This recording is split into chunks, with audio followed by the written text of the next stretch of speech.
Welcome. Today we're going to review the use of the JUNO-451 and AT-OPUS-RX41 profiles. To start off, what you're going to need to do is import any profiles that you downloaded off the website into your Savant profile database.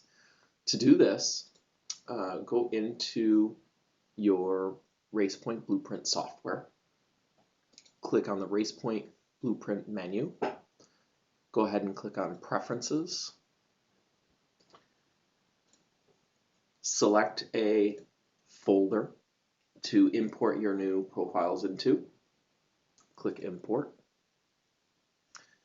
navigate to the folder that you've downloaded, and select the profiles that you wish to import, and go ahead and click Import.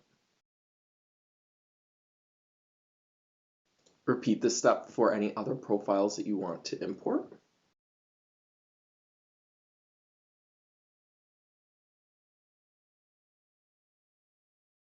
Once you're done, go ahead and close this window, and you can start utilizing the profiles you've imported. We'll go ahead and place it in a config. We'll click on Show Library. We can either place the AT-OPUS-RX41, or we can search for the JUNO-451. So go ahead and place the JUNO, name the component,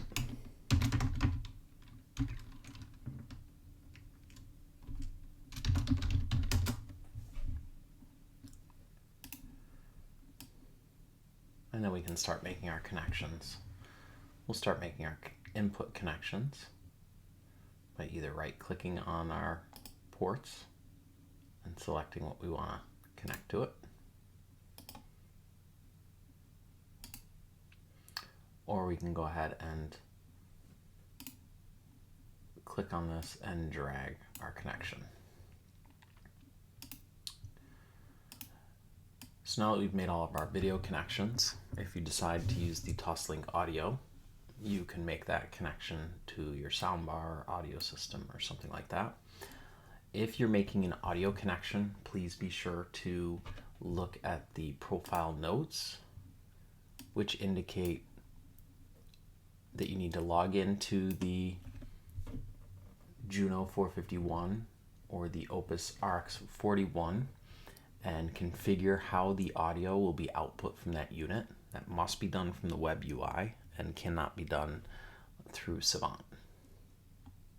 So once you configure that, then you'll be able to utilize the audio via the Toslink or the HDMI, whatever your preference is. Now that all your audio and video connections are made, you can go ahead and make your LAN connection to the network switch. And when prompted, enter your IP address. And it's recommended that you set a address reservation in your router, or set a set a static IP address in the Atlona component itself. That is required for consistent control, that the IP address stay the same.